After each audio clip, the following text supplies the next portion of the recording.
Onika, what is it like to be a Black woman and deal with mental health issues?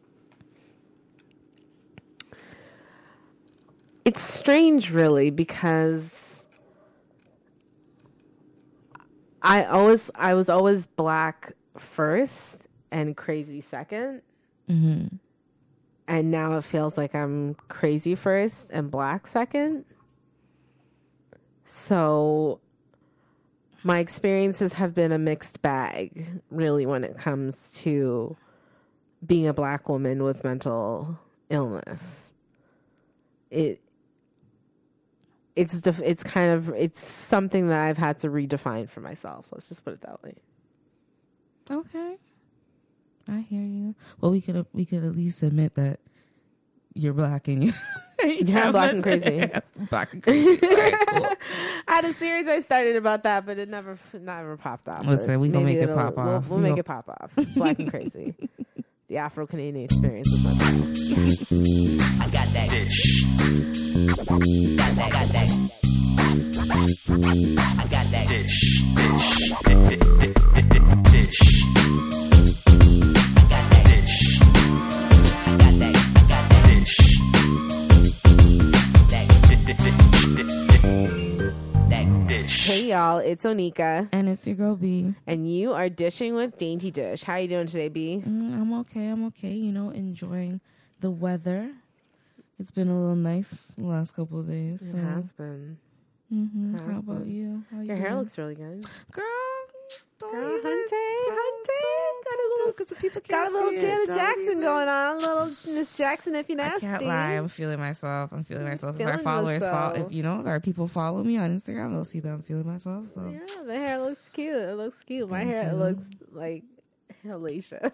well, you got it wrapped up right now. But I know haven't it's wrapped probably- up. It's not probably- popping off though. It's probably laid and fried and down to the side. Yep, it's not popping off right now though. But I gotta go into the workplace, so I gotta try to keep it flat That's fair. until I get to go to see Pinky. Shout out to Pinky, my hairstylist. Oh my goodness. Oh my How are gosh. you though? How's everything going with you? Oh my god. Oh my gosh. I know that Such was a deep- really dramatic. That was really. I'm so Almost tired, dramatic guys. as your niece. Oh my god. I'm so exhausted. It's been an exhausting week. I came off a pretty chill weekend, but I didn't get as much or achieve as much as I hoped. I put up new blinds, which you guys will see on Instagram Live once we go live. Yay. So we'll talk They're about that actually later. so There's nice. They're so nice. They're like this lovely shimmery gray color. This Kind of ambiance the ambiance is like it's popping. It's popping off in It's here, popping. and I can't wait to share it with you guys. I just have a table Color to out to me. refinish and some plants to buy. I'm honestly, B, that I'm a perfectionist. I have a vision of what the set is gonna look like, so I need it to be just so. I need it to be exactly what it's gonna look like before I reveal it, and we'll get it there, guys. We'll get it there. But it's just been a really exhausting week, and I know it's right now when we're taping, it's Monday. If you didn't know, out there in the podcast world, we tape on Mondays.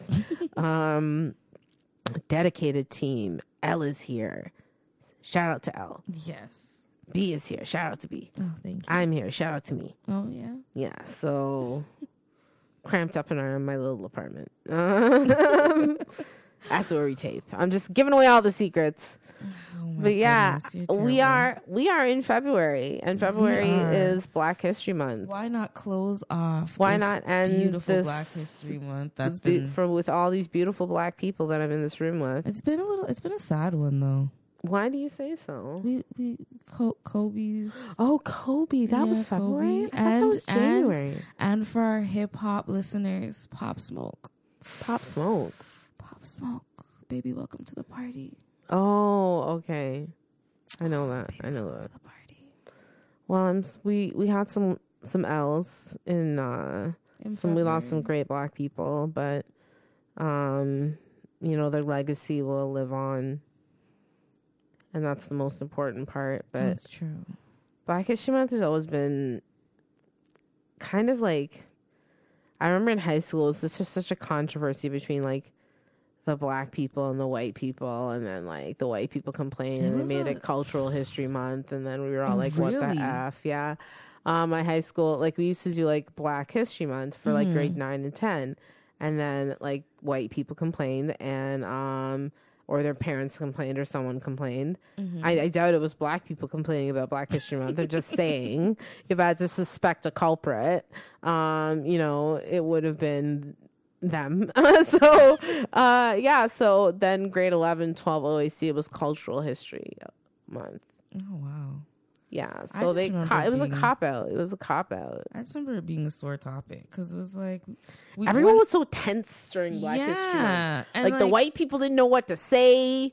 The black people wanted to just yell at everybody for the injustice of slavery because they only remember it in February. And the shortest month in the whole year. Oh, and the shortest month of the year. Oh, can't get over that. Except for every leap year. That was 29 days. We get one extra day.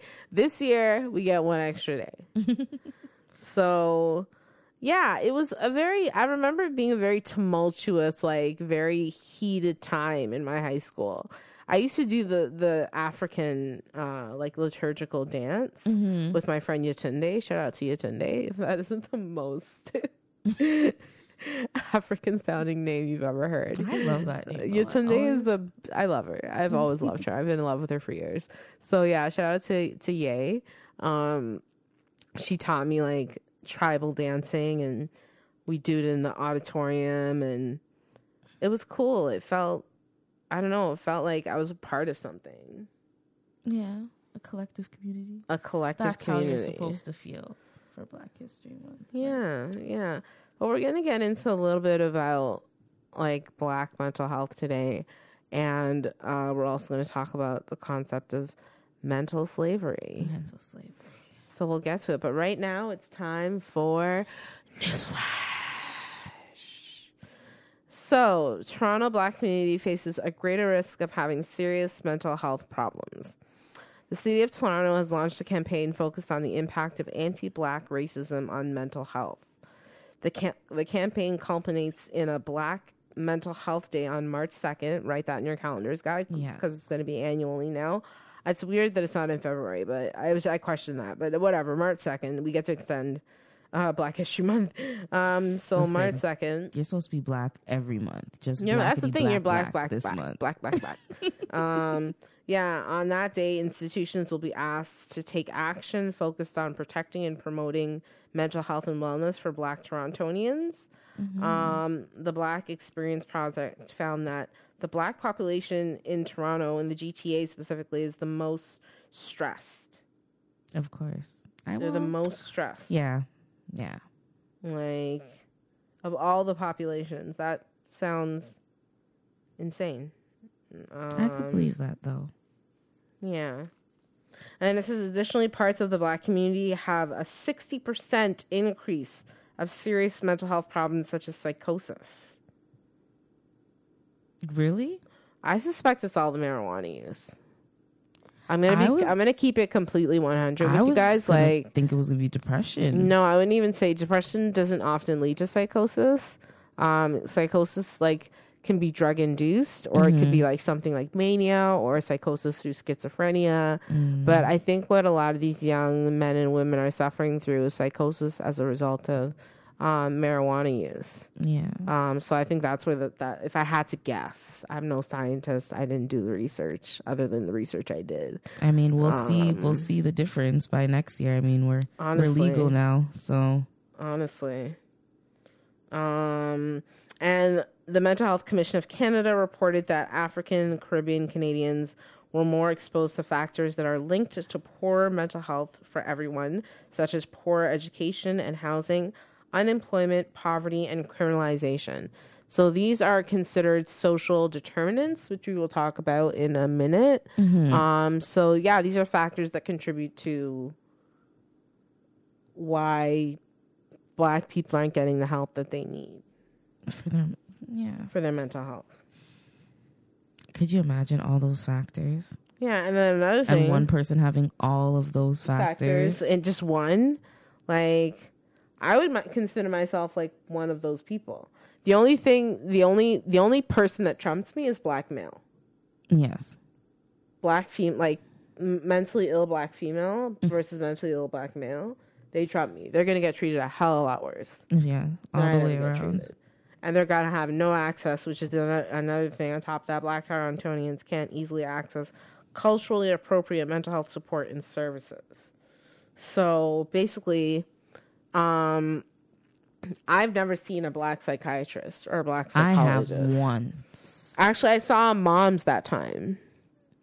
She was shockingly very Afrocentric. Oh, really? Yeah, I saw her. No. I went and saw her that time. But other than that, I'd never been around a black physician that was a psychologist or psychiatrist. I've had one, but I don't know. I want to say she was colonized.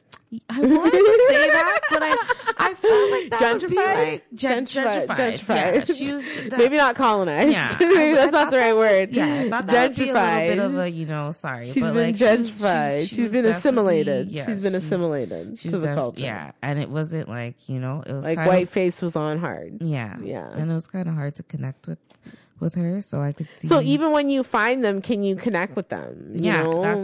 Can you even connect with them? You can't just be on a black tip. I'm gonna have you as my psychiatrist or my psychologist because you're black. Can you afford them? Can you afford them? Covered under OHIP, or is it private? What? Honestly. So next up, panel highlights impact of race, intergenerational trauma in mental health in black communities.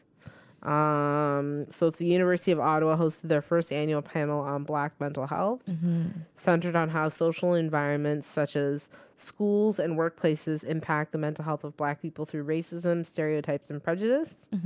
The panel looked to raise awareness through the lens of the Vulnerability, Trauma, Resilience, and Cultural Research Laboratory, where they have 11,000 clients yearly. And of those 11,000, 1/4 of them members are a part of the black community. While they are, even though that is the case, mental health services are offered at the center, but many of the members of the black community are not accessing these services. And again, you wonder why. You have to ask yourself, why aren't they accessing? Are they not advertising it well enough? Well, it's not even about advertising. It's about knowing what questions to ask. I think the biggest problem with the black community, and I touch on this again, we'll probably again later in the show, is that we're under this ignorance is bliss guise of dealing with mental health. I always use this saying. I swear it's I'm the first person that's ever said this, but they think they could pray the cray away, and they address that. They're they use coping mechanisms like religious institutions and pastoral guidance and I'm not saying those things don't work. I'm not saying those things don't have power, but as a bipolar person, if I went off my meds and just started going to church and just dicked off of what I was supposed to be doing, the likelihood is God's not going to save me. God gave me, I'm of the logic that God gave me doctors and psychiatrists and psychologists that are learned and know what they're doing to help me. Right? Not that science is the antichrist of everything. Right? Yeah. So the whole concept of pray the cray away for me is, I don't know, it's tough because it's the go-to, it seems, in the black community. I think it's taboo. It's not even just praying it away and anything like that. It's just a lot of people don't deal with it because their parents didn't deal with it and their parents' parents didn't deal with it. So it's something that trickles down the line that is just I've dealt with worse. Because, everybody hears their parents say, "Oh, gosh. I walked 5 miles to school to get a bucket of water." To get a bucket of water and everything. Our dad's story was, I think it was 10 miles to get a bucket of water. So, there's, everybody has their own struggles. And sometimes when they, our parents look forward at us or, our parents look back at their parents, nobody was taught to cope and deal with these things. They're just taboo things that you just deal with it. That's life, My favorite saying now from Good Doctor, tough tit mouse. Tough tit mouse. Tough tit mouse. That's life. Okay? I have to get on this show. You do. Tough tit mouse. I have to get on this show. A 2017 Canadian Community Health Survey found from studying people with depression, African and Caribbean people were 60% less likely. So this is now a percentage, a number on it, than white people to seek treatment. So 60% less likely to seek treatment. Mm-hmm. And a lot of it has to do with negative interactions with healthcare providers that can also add to the barrier to access to care.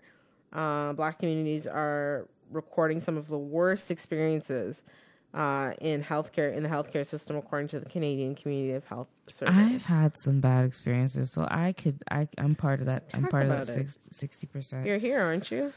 Like, no, we'll just when it comes address to the health, issues. You have a platform. When it just comes to healthcare providers, like I feel like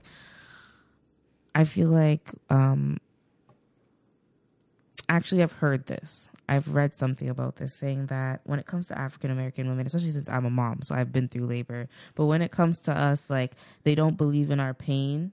When we say we're in pain or something's bothering us, they like to be very dismissive, and it makes you not want to go, back to doctors. Like I've had a skin issue for well and over 3 years. I've been to like 3 hospitals for it, and they're very dismissive, saying like, "Oh, you just ate something, like you just did something." And one thing that I've learned about doctors don't like you going to them and telling them what's wrong with you. No, oh God, no. You can't go to a doctor and say, diagnosis. "Listen, I went on Google and I looked up my symptoms and I have X, Y, Z, and this is what I have, so I need this prescription." You can't go and tell those people that.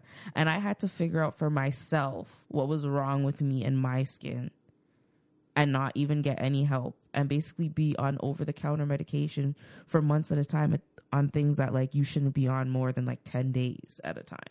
Mm-hmm. And I had to just learn to cope with it, Yeah, so like you're just suffering in silence. And we do have a black male here, so I'm gonna say this now too. I feel like black guys don't like going to the doctors. No, they don't. They don't like going to Elliot's shaking his head like, nah. It's not what we do. Nah. Like, you guys would rather rub some salt on your wounds than just be better. Put some Windex on it. Put some Robitussin. Like, put on some of that Tussin. Oh my gosh. That Robitussin. And I'm a person now, even Rub with my 2 in. kids, like, if my kids, I tell the eldest one, I'm like, yo, listen, mind your P's and Q's, because if you get hurt, we don't do ER visits. Because we're not going to the doctor for them to say, drink some Tylenol. We're not waiting 3 hours for them to tell me, drink some Tylenol or you'll be fine. It has to be serious. You have to be bleeding or something crazy for them to be like, have a projectile coming out the side of your head or something. Like, no. So. Oh my gosh. They treat us differently. They do. They do. So in the black community, they're suffering from an increased rate of mental health concerns, including depression and anxiety. And I can completely see how this is happening because of all the disparities that we have to deal with within society as black people. On a day-to-day basis. Like, white people are never gonna, like we can't forget we're black.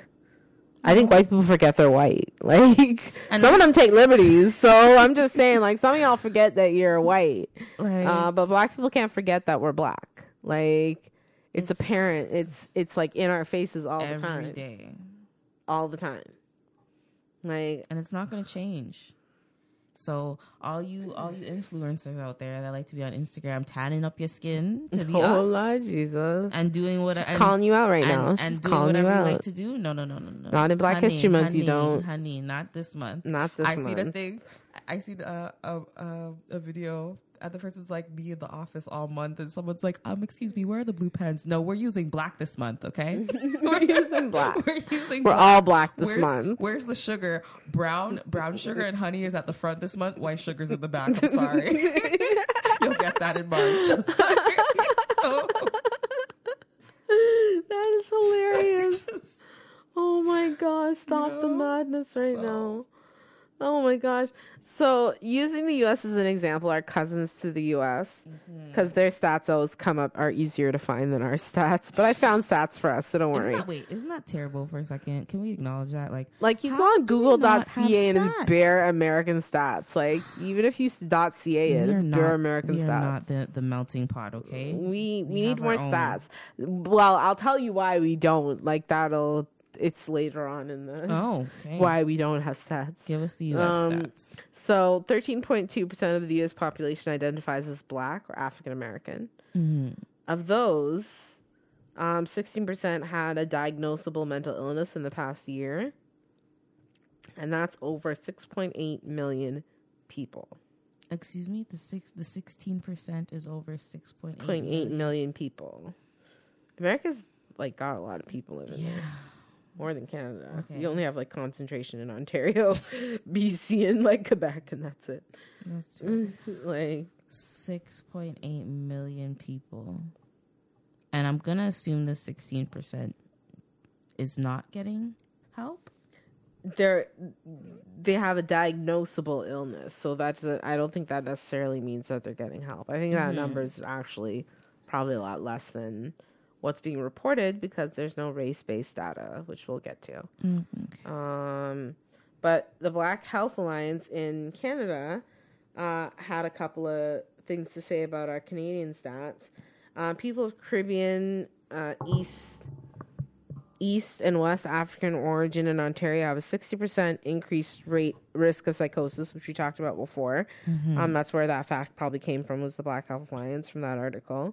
Black Ontarians experience a higher level of adverse pathways to care, so ER, ambulance, and police, when compared to those of white European descent.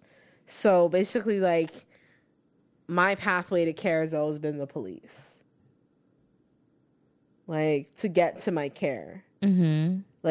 They say ER, ambulance, police, right? Okay. So my pathway has always been police to ER to isolation for 3 days. Okay.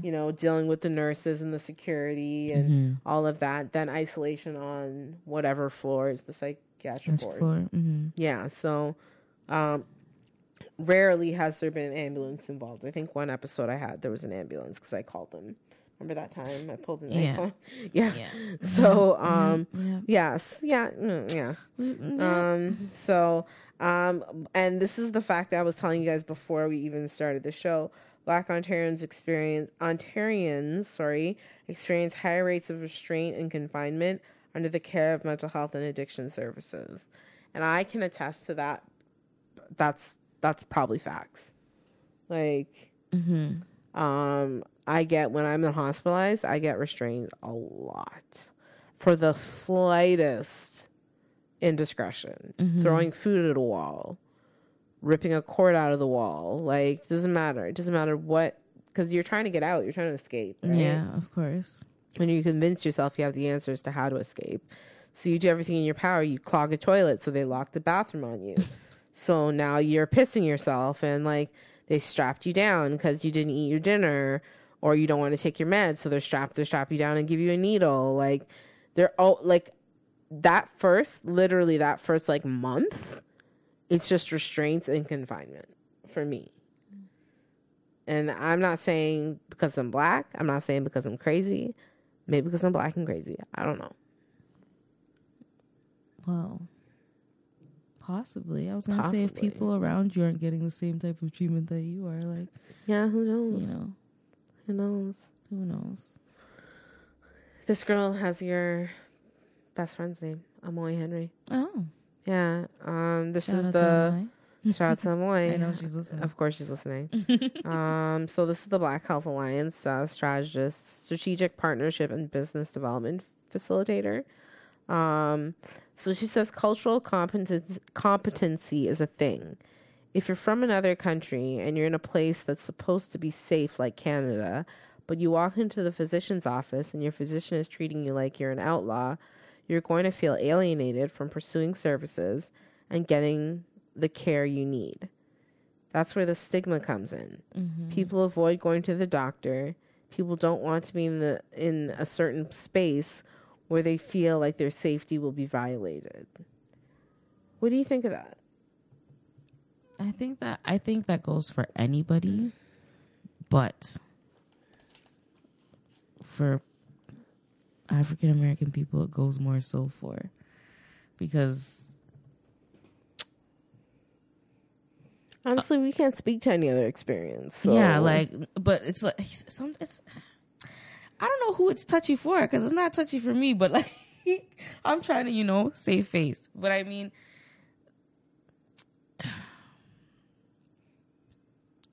when it comes to treatment as an African American,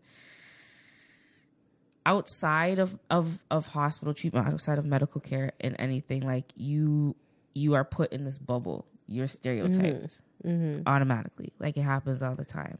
Like, for Black males, as we were talking about earlier, like you're walking down the street late at night, a woman might clutch her purse, or someone might feel uncomfortable, someone might treat you differently, day or night, really. But like you get these experiences outside in the real world, and then to come into a safe space like a doctor's office that's supposed to be unbiased, like you took a Hippocratic oath.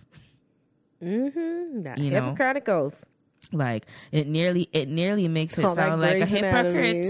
Like all that Grey's Anatomy, eh? Listen, Hippocratic oath. Like, listen to you. I'm just saying, but like you took an oath, and you should abide by it. And people shouldn't feel uncomfortable coming into your space. Your space should feel safe.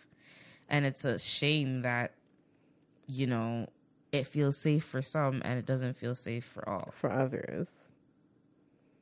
Like, yeah, I'm so grateful to my team. I just want to shout out my team, if any of them are listening, for providing safe spaces for me to be able to go to. But it took a lot to get there, to get that. Yeah. The dream team, basically, is what I have right now for my mental health. And it took a lot to get there. But I would recommend you just keep moving forward and being resilient, as Dr. Alex would say, and keep it pushing. Yeah, you have to. You have to find your safe space. You have to make, and if you can't find it, make one for yourself. It's a downward like spiral. Make room. Like, if you don't make that room and you don't make that space for yourself, it's a downward spiral. Like, it's one of those holes that you never want to dig yourself out of, almost. And, it's not going to get any better if we don't come together as a community, And sometimes, what really sucks is that, it's really shitty to say. And I'm going to say that. It's really, just say it. It's really shitty to say, you're but in a like, safe space. We don't come together as a community a lot. Like, Black people don't come together as a community a lot. It's always competition and backbiting and like, you have a problem. I don't know what that's about, but that's a personal problem. My favorite. That's a personal problem. Me and my girl Bella's favorite thing to say. Like, shout out to my girl B. Like, like, that's a personal problem. But sometimes we need to make it a us problem. No, I think, but that's how the slave master wanted it, man. You have to understand the whole concept of slavery, and we'll get to mental slavery in a minute. But like, it's rooted in the slave trade and colonization, and the fact that we were physically enslaved. And there's another quote in here that I wanted to reference, and it talks about like our people had been kidnapped, and the struggle and the pain that we went through. And it's just... And sometimes I feel like that struggle and pain is embodied in our DNA, It's in our DNA at this point, for sure. And that's why it's so challenging, I think, for Black people to move forward, because Black people have not been reintegrated into society. Nope. Like... Nope. No, we're made to feel like the other. Like,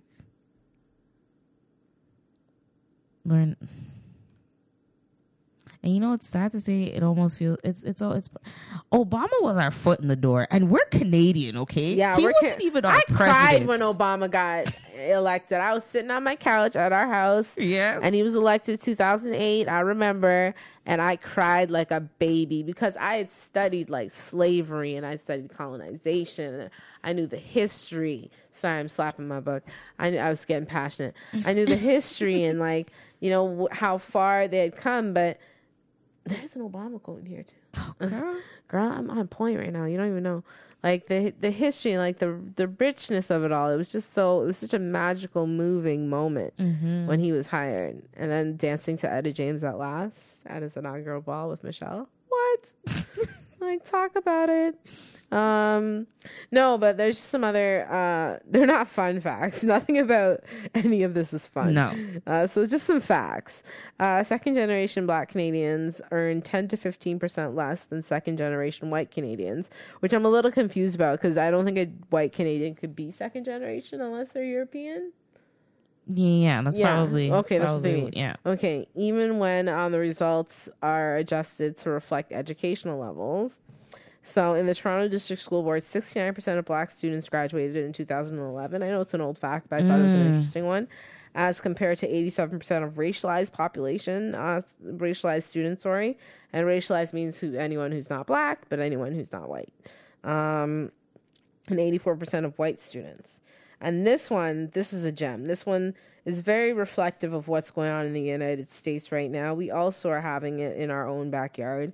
Black Canadians make up 9.5% of the Canadian prison population, while representing only 2.5% of the overall Canadian population. Wait, run that fact one more time. So, Black Canadians make up 9.5% of the Canadian prison population. 10%. Okay. No, it's 9.5. Just say that's the fact. 9.5. 10%. Fine. While representing only 3% of the overall Canadian population, or 2.5%. I'm doing mental math that you guys can't see. It sounds so wrong, but I'm trying to figure it out. Oh, it is wrong.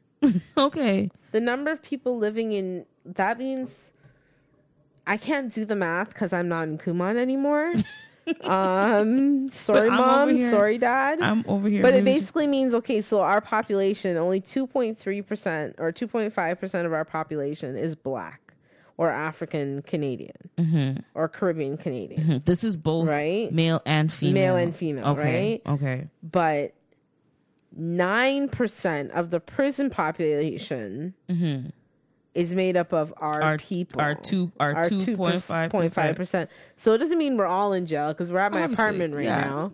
So we're not all. I've never been to jail. I've never been to jail. I think we no, none of us have ever been to jail. Okay, cool. But of our population, let's say there's like 1,000 people, Black people in Canada.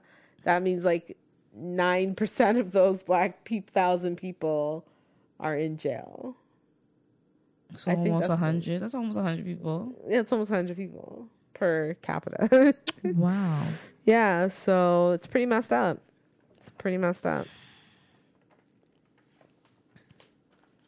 Oh, this is the one I wanted to get to. So psychotherapist and trauma care specialist Nicole Brown Faulkner said, you have to understand their psyche. In their souls, they've been kidnapped. They've been tortured, and they've suffered in this migration against their will.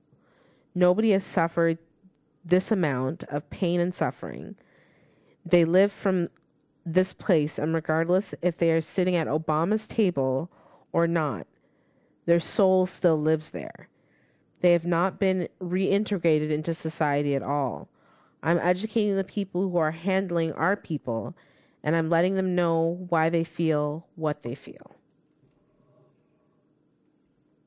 Wow. That's some deep, soulful stuff. Like, and there's a quiz at the end of this show. I left school a long time ago. Listen, it's Black History Month. It's about learning. It's about learning and growing. Well, you know what? I could appreciate it because we're doing it together. To help you even more encapsulate that quote. Like, the psyche of the black man / woman. Their souls have been kidnapped. Like, our souls have been kidnapped. Yeah, so that's what I was saying a little bit earlier with the, you know, it's like almost like it's embedded in our DNA. Mm-hmm. Like being, you know, taken and surviving. That's crazy. Like, because we still do it to this day. Yeah, we do what our ancestors taught us to do. Yeah. You know, that's not to plug one of my pieces. I don't know when I'm ever going to get to it to present it. But I wrote a piece a couple of years ago called Black Privilege, and I wanted to talk about why I was privileged to be black. And the whole concept of it was the fact that, like, because of the English, because it's really all the English's fault. I don't care how many people are listening in England.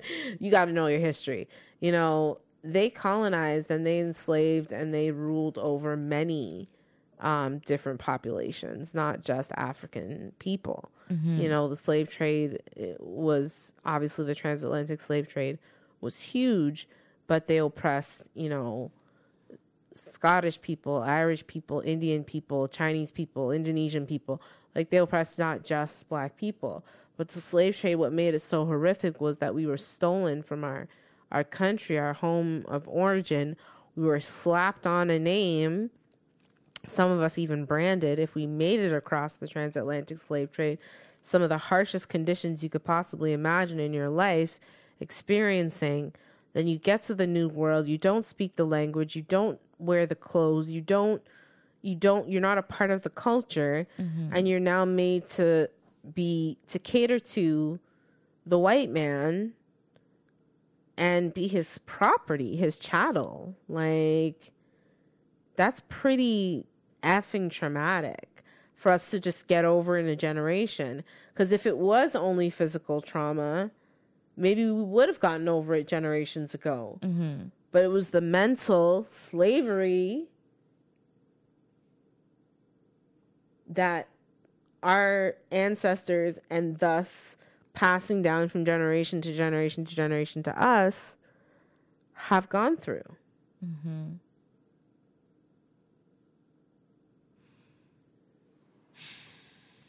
I don't know. These are some deep things. I hope our listeners are listening and really taking heed. Yeah. Before I get into mental slavery, though, I want to talk about some social determinants of health, because it's all leading to what the definition truly is of mental slavery. So black people in Ontario face disproportionately poor outcomes across the social determinants of health. So the social determinants of health are conditions which people are born, grow, live, work, and age into. Early childhood development, income, employment, education, housing, and racism are all key determinants.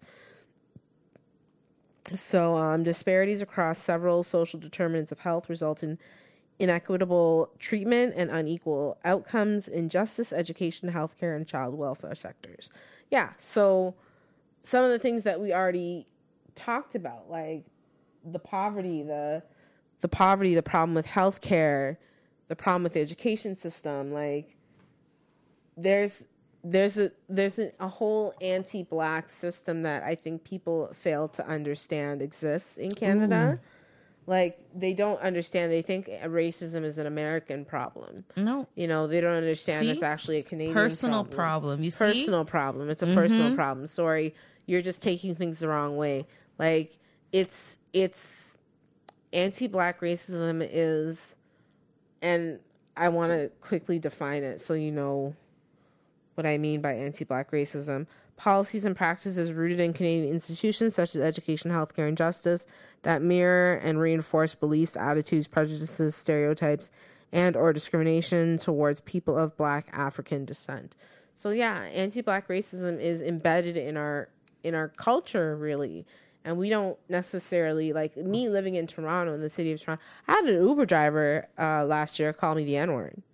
Like, and he was like, really? He's from like fucking Bangladesh or something. Like, I don't even know. Like, he just, he's just flinging it out like that. Like, just flinging it out like because I slammed his door too hard. Like, Yeah, like it was one of those The things. He Tekken got a eyes, I'm 1. He passing. got a 1 rating. Let me tell you that. Of course he did. But What yeah, else would you like, have gotten? you know, I remember the first time in my life that I was called the N-word, for example. It was when I was in kindergarten. And this little white boy came up to me and said, my dad said, I can't play with you because you're a dirty N-word. And I just don't like saying it on the show. Like, I don't like saying it too much. I say it in my personal life, but not on the show. I say it with an H at the end. With an H at the end, exactly. Not an ER. No, but like, sorry, where was I going with this? The first time you've ever been called the N-word. Oh yeah, the first time I forgot. Yeah, The first time I'd ever been called the N-word. Couldn't play with you because Yeah, he couldn't play with me. So it's like it's social, it's economic, it's so many different elements go into anti-Black racism. It's like ingrained, as I said, in our society, and we need to do something about it. And I guess the City of Toronto, their launch, is the beginning. I've never been that. called the N-word. You've never been called the N-word? I don't think I've ever. That's some been. millennial ass BS. Like, you know, look, I'm trying to think because maybe I have and I just don't care. I've just never cared. Like, I haven't. I don't get angry if someone. No, I don't get angry. It doesn't anger me because I always say words, as we said last week with language. Mm-hmm. Words only have the power you give them. Yeah. Like, I So mean, I it probably angered me when I was 5 and I didn't know what the word meant. Then I found out, you know, what it meant. I was probably hurt. But like as I grew, you know, I don't let words like that bother me. Yeah, no, I don't. That's why I use it like in my everyday dialect outside of work and like just in my own personal life. I'll use the word. Mm-hmm. But some of the main challenges though of getting the help with mental health and addiction services is the Black population is profoundly like misunderstood and stigmatized, which can pose a barrier to raising awareness and has a long-term impact on the population and the patient's healthcare outcome. So I'm going to go back to the whole church thing because I think that's probably one of our biggest problems. Okay. I'm not against church. I go to church, you know, I believe in God. I believe in the power of miracles and healing and all of that stuff. I'm just saying, I also believe in the power of science. Mm-hmm. So I think because we're in such a unique situation where culturally, a lot of Black people, first generation, second generation, first generation immigrant like me, have grown up with several different cultures. Like they've grown up with the North American culture. They've grown up with the for me, Guyanese culture. Mm-hmm. So I found when it came to my mental health, as I said, my mom thought she could pray the cray away and that would make it okay. And to this day, she still thinks it was the power of prayer that healed me. Not any of my hard work or anything, just the power of prayer. Please continue. Hi, Mom. Just Keep praying for me. You know, I need it. Yeah, but one of the main challenges is capturing the full extent of the problem and identifying an effective solution is hard because of lack of race-based data. Yeah, like what we were saying earlier. I'm like, there's no Canadian data. There's no data out there, and it's not just science's fault. It's our fault too because we're not being honest. It's a vicious cycle. Like we're not being honest with ourselves. The community is not being honest with each other. We're using old world solution and biblical solutions to solve modern day problems. And then we don't reach out for the help we need because at the same time, like the people that are out there, they don't look like us. They don't have our experience. They don't know what we've gone through. They don't know our history. They don't know our story. They don't know our struggle. Mm-hmm. Right? So it makes it challenging to reach out for that help. So we stay in our blissful ignorance and we don't come up with the solution for the actual problem, which is that Black people are not getting the help they need when it comes to their mental health. And if I had a solution for that problem, I would say listen, guys, it's every man for yourself. Like, get out there, self-advocate. Start a conversation. Start the conversation. get in touch with us if you need resources or services that maybe we connect you to if you're in the Toronto area. I know stuff. Like, I'm aware. I'm woke. I wanted to say that. Get I it, felt girl. saying, You woke. Get it. I'm woke. You woke. So, yeah, nice sleep. like, reach out. B will give you the info at the end of the show. For sure. So this term anti-black racism was coined by Professor Akua Benjamin. She was a professor of social work at Ryerson. And she was seeking to highlight the unique nature of the systemic racism on black Canadians and the history, as well as the experience of slavery and colonization of people of black and African descent in Canada. So even though, and there, like, the history on this is a little shaky. I don't remember everything in my history books, but I think there was some kind of slavery issue, indentured servitude situation going on in Canada back in the day before it was like the freedom of the North and let's go to the North. Yeah, I think people there was always some slavery assume in Canada. yeah. That there was never slavery in Canada. I believe there was. It was prior to when England abolished slavery, and then they became indentured servitudes, or they became, paid wage servants or whatever. So, the North wasn't always spectacularly amazing. Like it had its issues. It had its issues back in the day. It's actually funny that you bring that up too, because I seen a image online, and it was saying that it was basically trying to say, like, people fail to realize that slavery hasn't ended.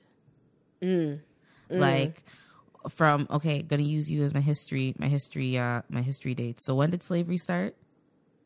1640, in the 1640s? No.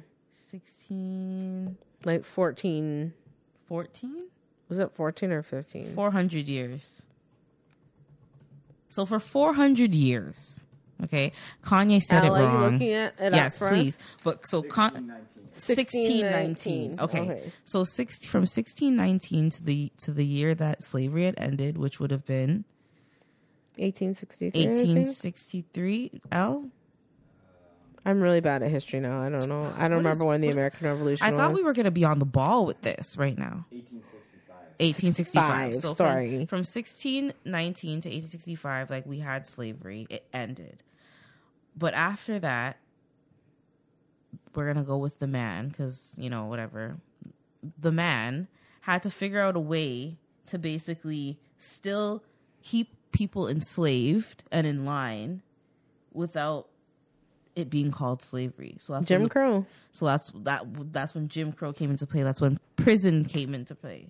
So as you were saying with the prison population, when they could get us in line for the littlest of, infractions. And then from there, it's gone now. They're trying to say now it's touching almost into social media, that we're almost enslaved by getting our information and our news from only social media. Like, because I could say that I hear about most news stories online before I even hear it on I don't TV. even listen to the news. I never know what's going on. I didn't know Kobe died.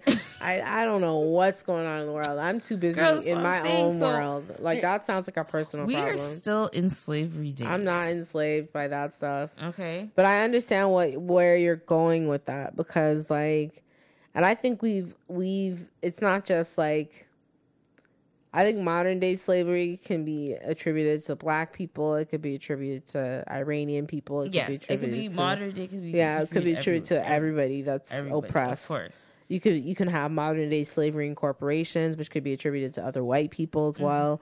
Like, but I understand the concept of slavery still being a thing, because, as the quote said by Miss Faulkner, we haven't been integrated back into society. We haven't been given the rights and the responsibilities and the due that we as black people deserve, in our communities. We're treated differently. Like I said, we're treated like the other.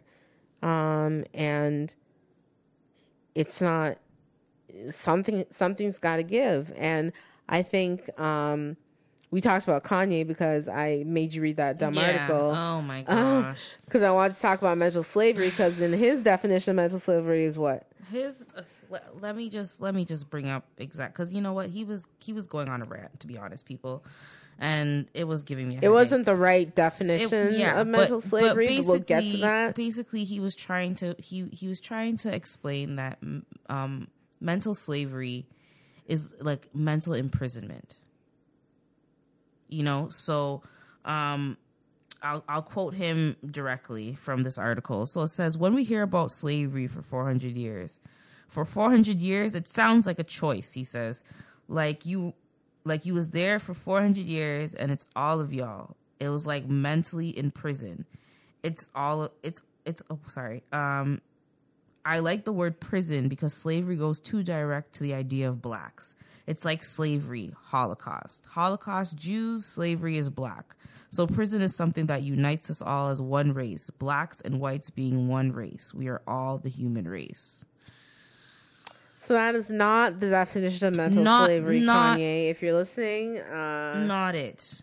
We whatever. see what you were trying. We see what you're trying to do, and saying that like, oh, you support Donald Trump because like it's not a black thing or a white thing. It's the Republicans. Republicans being the ones that free the slaves or whatever.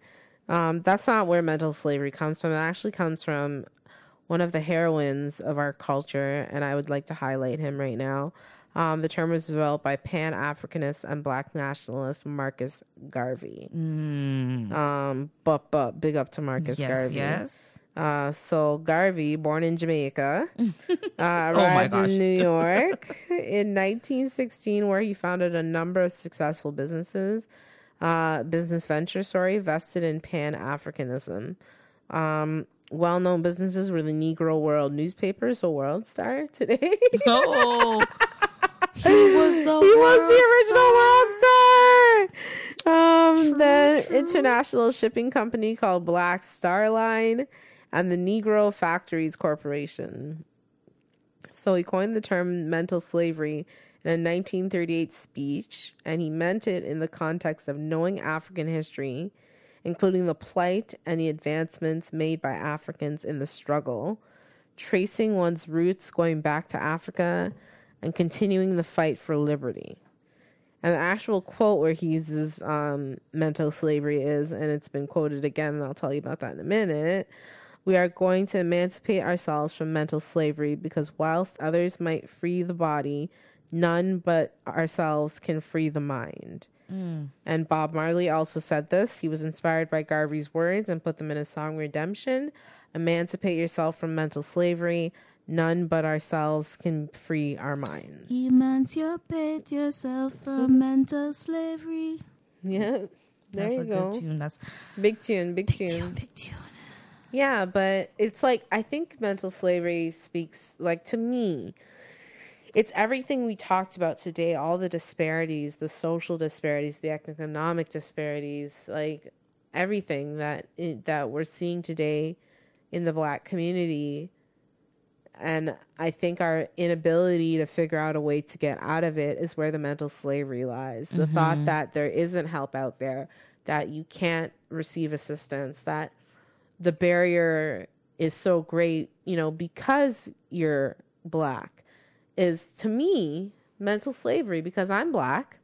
My sister's Black, Elliot's Black, and we're doing things and trucking along, and, life's not easy for all of us, but we're doing the best we can with the lemons we were given, right? So it might be a little sour, it might be a little too sweet, but we're doing it. We're making that lemonade. Yeah, so I don't know. I just believe that we enslave ourselves sometimes by fear of what is unknown and fear of maybe even failing in this blaming world. Blaming other people, for our shortcomings, and I think a lot of it comes from fear. I think slavery was based on fear. I think they were able to physically, 400 versus one person. You'd think 400 slaves would be able to uprise against one person, but they were in a state of mental slavery. It wasn't just physical enslavement, it was emotional, it was spiritual.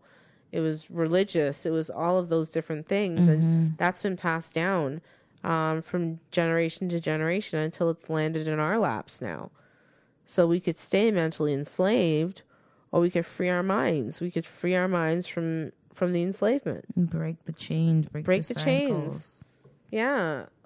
So many generations have passed, and I just want to see my people successful in life, like living their best lives, doing their thing, you know, being successful. And I see the ladies. Nothing to stop them. I see the black strong ladies, you know, with their businesses coming out the woodworks, and they're doing their things, you know. And just because, you know, it's Black History Month, and I just said that. I got two ladies that I see all the time on my Instagram, so I'm gonna give them a shout out real quick. So my girl Olivia, you know, Magically Wasteless, she's doing her thing and always trekking, and she's always an inspiration for me, honestly, when it comes to, you know, business and keeping it going and doing what I need to do to, you know, as well as you. Oh, I can't shout us out on the show, you know. Yeah, so you can shout me out on the show. And you know, also my girl, my other mother. Okay, I got my other girl, Mother C. You know, she has an accessory line. Oh gosh, by C, yes. By C Collection. By C Collection, yes. So, you know, and I always see them doing their thing, and like these are the things that are breaking the chains, that are breaking the molds, you know, to get us into a better headspace, a better place, a better place. Support Black-owned businesses. We do. I'm trying to unsubscribe to the title right now because I can't afford it, but I supported them for like a year and a half. So, girl, get it. Like, I gotta balance my budget, guys. Sorry, supporters. It's okay. Yeah, I got Beyonce and Jay-Z will be fine.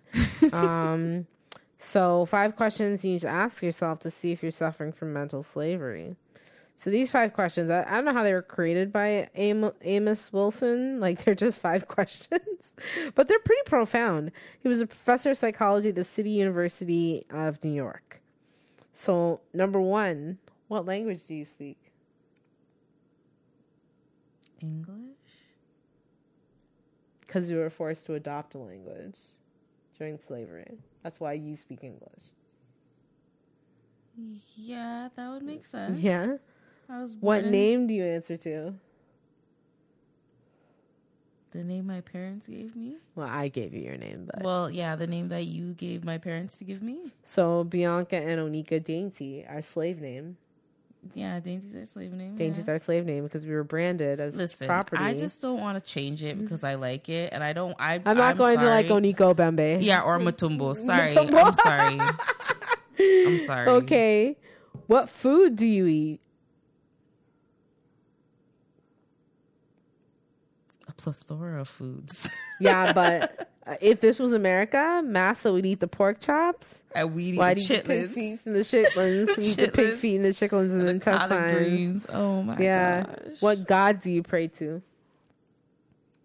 Jesus. A white Jesus or a black Jesus? Black Jesus. Yeah. Like, most of the black people pray to a white Jesus. It's controversial, but I believe what they say in the Bible. God had the skin of copper and hair like wool. That is a black man. So, I'm just saying. Look it up, people. It's in the Bible. What kind of clothes do you wear? I wear beautiful garbs. Not as beautiful as them African garbs be shining. You walk into a space with a bunch of African women. They got headdress. They got dress. Beautiful garbs. We were robbed, man. We were robbed. We were royalty. We were kings. I'm in sweatpants queens. and a hoodie. I look like a hipster white boy right now. They robbed us of our titles. They robbed us of our Jealousy garbs. is a sin. It's a sin. What does Future say? Is it Future? Yeah, it's Future. It's a cruel, cruel world that we live. You're so stupid. It's a cruel, cruel world. So I hope you guys learned something about just Black mental health and even a little bit about mental slavery. If you are mentally enslaved right now, guys, and you're out there, break the chains, break the mold. Break the molds. Yeah, I don't make the mold. I am the mold. Like, that's what I'm talking about. So, yeah, I am the mold. That was deep. So, break them chains, and do what you need to do for your health. That's the most important thing. And you have to advocate for yourself. I keep saying this on this show, and I don't know who's listening and who's not listening, but I hope you're all listening. When I say advocating for yourself is key, it's not about being black or white or Chinese or Indian. It's all about... It's about working, putting the work in and getting it done. Mm-hmm. That's what it's about. It's not complaining. It's about being resilient and bouncing back when you fail. If one white doctor doesn't like you, find an Indian doctor that does. Or a black doctor if you can. They're scarce, but they're out there. Mm-hmm. If you get mistreated in a hospital, write a letter in crayon like I did once, complaining on a nurse, and send it to the head nurse, and do what you need to do. I wrote a letter in crayon complaining on a nurse that mistreated me, and I gave it to the manager of the floor, and she reprimanded her. So shit gets done when you don't sit in your own garbage and you don't wallow in your own stuff, and you learn that this world is not out to get you. This world is for you. This world is for all of us. Mm-hmm. It's not just for white people. It's for all of us, and we need to reach out and take what we need in order to grow and be successful. Don't be scared to step on anyone's toes. They stepped on our toes for 400 years, people. Unless they're your boss. They broke our backs. They stepped on our toes. Don't be afraid. So, I hope you guys had a great Black History Month. I hope you learned a lot. I remember one Black History Month when I learned a black man created peanut butter. Oh, yeah. Yeah, that's a fun... I don't know his name. Elliot, you want to look it up? Black man created peanut butter. I was shocked and amazed. Peanut butter. I eat peanut butter every day for the last 2 months. That's I good love protein, it. though. I love the stuff. Oh. Yeah, it's so good. We're ending off on peanut butter. George Washington Carver, peanut butter man.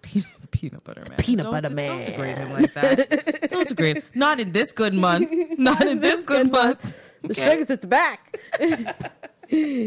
All right, B, if you guys want to reach out, say hi, give us some topic ideas, just want to shout us out, or want to give us some fun facts about Black History Month that we didn't cover today. Yes.